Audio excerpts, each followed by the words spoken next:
If you've never had Polish pierogi, they're basically mashed potatoes wrapped in dough. I know, but you know, they're such a treat and they're not that hard to make. They just take some time, so I'm going to show you how. Right now I have 1.5 pounds of potatoes cooking here on the stove. I use russet potatoes for this, and 1.5 pounds is about 2 russets about this size, so that's what it takes. Okay? Now to that, we're going to be adding some onions and garlic. So I have 1/2 cup of onion here, and I'm going to add a small clove of garlic, just about this size, to the onions. And we're going to saute this in about 2 teaspoons of olive oil. You know, we're basically making mashed potatoes, so it doesn't have to be exact, but I would say about 2 teaspoons of olive oil. And we're going to put the onions and garlic in there. There we go.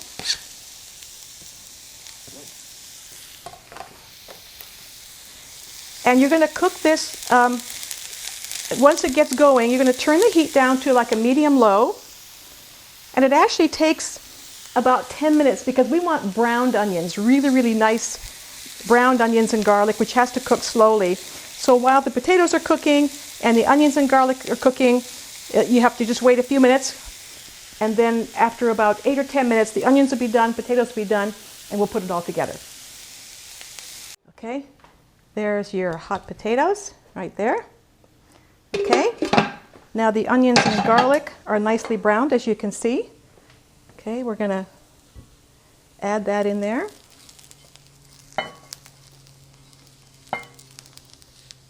Oh boy, if we had smell-o-vision, this really, really smells good. I don't think I cook anything without onions and garlic. Okay, so we got the potatoes, we got the onions and garlic. Now we're going to add about 3 ounces of reduced fat cream cheese. Now I'm using a reduced fat. You don't have to use the full fat stuff. But here's the thing I want to show you. You may not have known this. On the side of the package, see there's these marks. They're all 1 ounce each. It's an 8-ounce package. So you want 3 ounces, about like that, which is about 1/3 cup of reduced fat cream cheese, which I have here. So that goes in. Pretty simple. 1/2 teaspoon of salt, the way that you would flavor any mashed potatoes, and some pepper to taste. Nothing like fresh ground pepper. Also smells really, really good. So that's it. Now, I start by mashing because if you start with a mixer, it'll be flying all over the place. So you kind of mash it first, and then to make it nice and smooth, because you want a nice smooth filling, I switched to an electric mixer. Now, here's the thing too. I'm using cream cheese because I really like the flavor it gives it. A lot of people, traditionally, I think the Polish recipe started with farmer's cheese. And I've done that, but I really like the flavor of the cream cheese.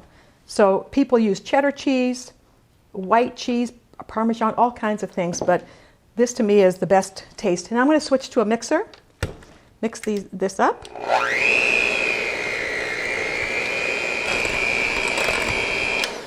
Okay, that's it. Now this has to cool, and while the filling cools, we'll make the dough. Be right back. Okay, so while the potatoes are cooling, we're going to make the dough. I have a board set up here. You can use a kitchen counter if you want. This takes 2.5 cups of all-purpose flour into a bowl, and 1/2 teaspoon of salt. And then we're going to stir that up just to combine it a little bit. And then we're going to make a well. And into the well, we're going to add 1/4 cup of reduced fat sour cream. Here's the thing. Not all reduced fat sour creams are the same. This one is a really good brand. It's nice and thick. Some of them taste kind of like they have too much stuff in them. So this is a really good brand if you can find it. 1/4 cup of reduced fat sour cream into the well. Also into the well, we're going to drop 1 egg. And finally, 2/3 cup of just plain water. And that's all the ingredients in the dough. So now you kind of start in the middle and stir it up, and then combine this until it starts to hold together. And you know, my mother used to make these, and they actually put the flour right on the counter. I mean, on the working board or on the cutting board, whatever. And you make a well and work on it. But I find it much easier and faster to mix this in a bowl first, and then put it on the counter or on the floured board. So you can see there's a nice big piece of dough right there. So now we're going to transfer it to a lightly floured board. So I'm going to put a little flour on here. And we're going to put this on the board. And we're going to knead it just 50 turns, not too much, about 50 turns. And it's always easier to use a scraper to lift it off when you knead it. So I'll just count 1, 2, 3, 4, 5, 6, 7, 43, 44. You have to keep adding flour as needed. 45, 46. Lift it when you need to. 47, 48, 49, 50. Let's see. Yeah, see, there it is, nice and ready. And now what you do, you cover it and let it rest for 10 minutes. And you can cover it with plastic or a kitchen towel. But what I do, I just turn over the bowl and cover it like that. Let that sit for 10 minutes. So while this dough is resting, there's one thing I like to do. You don't have to do it. I like to make little mounds of this potato filling and lay them out. So it saves a lot of time when you're ready to actually fill these pierogi.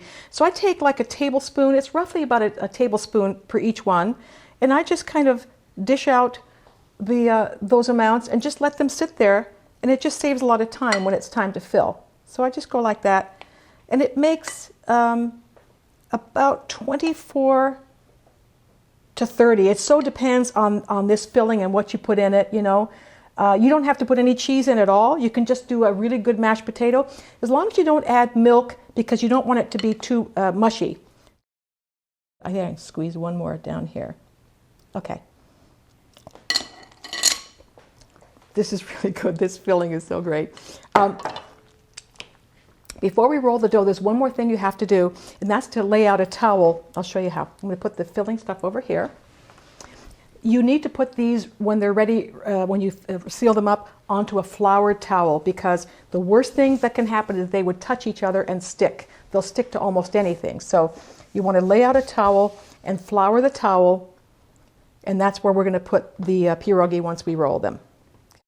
Okay, so now we're ready to roll some dough. It's been sitting for a good 10 minutes. Now, I like to roll this in 3 sections just because space is, you know, nobody can do this. You have to have a big counter to do the whole thing. And you cut about 1/3 of this dough off. About 1/3. Okay, so now you have to flour your work surface. Flour it nice and wide because you're going to roll out wide. And you put down the dough. I always spank my dough, don't I? All right. And then we're going to start to roll. And also flour the top a little bit because it could be a little bit sticky. All right. So we're going to roll it out from the center outwards. And we're going to roll to about 1/8 of an inch thickness. Okay, so it just takes a couple of minutes to get it out to a nice thickness. About 1/8 of an inch thick. Not too thin to where you can see through it. And I think that's about right. Now, I'm going to use a 3-inch cutter, and you just cut them all at the same time, your circles. There's 1, 2, 3, 4, 5, 6, 7, 8. That's perfect, because 3/8 are 24, and that's usually about how many I make, about 2 dozen. So you save the dough, though, for re-rolling in case you need it.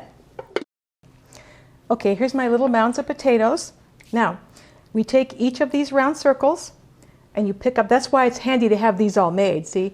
You put it in there like this, and you kind of stretch it over a little bit and fold it like that, and then you push it in, and then you just use your fingers, push in, and just pinch over it like that. See? Just push it in, and you just kind of almost pull the dough over the potatoes like that and pinch. Now sometimes when your hands are a little sticky, you can see there's a hole there. Sometimes your fingers kind of pull away the dough. If that's the case, you just flour your fingers just a little bit, and when your fingers are floured, it won't pull away when you squeeze like that. So you pinch it really well, nice and thin, and you put it on your floured towel. There's my first pierogi. Okay, we'll do another one. All right, you take the dough, you put the potato on the dough, you kind of stretch it over just a little so they meet. Now sometimes, depending on your dough, it might not want to stick. If that's the case, you just take a little bit of water and you just touch your finger to the water, and you can just put some water on the edges like that to help it stick. In this case, I'm not really having that. The problem I have more often is my fingers, I squeeze, and then when I pull my fingers away, the dough pulls away. And that's when I, see like there, that's when I flour my fingers, and then I go like that. It's good to go over it a second time. If the pierogi stick to your hands, you just keep flouring your hands. Mostly I do it with floured hands, but sometimes I need the water. Doughs are, you just never know how they're going to come out. But anyway, that's what they're like on the flour towel, and they should not be touching, because if they touch each other and the dough sticks, you pull them apart and you get the little tiny hole. The filling comes out when you cook them. So, oh, speaking of cooking, I have a pot of water here. I'm going to start it boiling, because as soon as some of these are done, we're going to boil them in the water and they'll be all finished.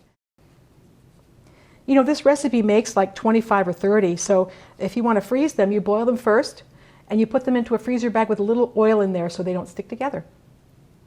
There we go. So you just fill this up with your pierogi, and there's the boiling water is already boiling, so you put them in the boiling water. You just take them in, and I would say, I forgot my thing, no more than maybe 4 or 5 in a pot this size, okay? And here's how I do it. I drop them in, 1, 2,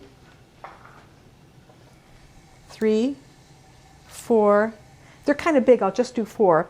And then you take something right away and you stir around. You try not to bother the pierogi as much as you move the water. You kind of move that water around at the very beginning so they don't stick. And they will be done in 3 to 4 minutes. At about 3 minutes or so, they'll rise to the top. You let them cook just maybe another 30 seconds to a minute, no more than that, and they're done.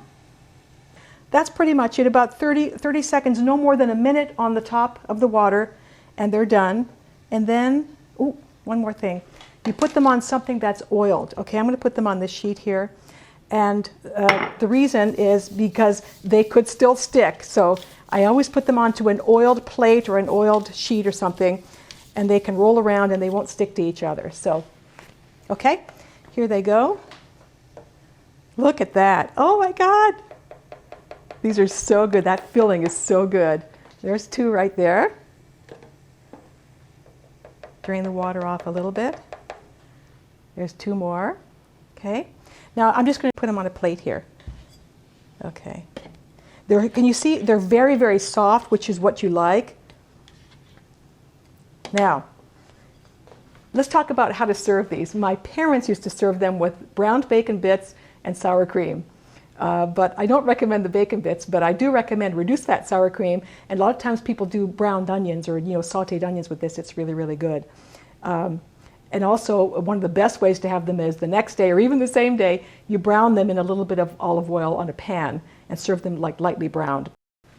If you try this recipe, you're going to want to call me just to say, dziękuję, dziękuję bardzo.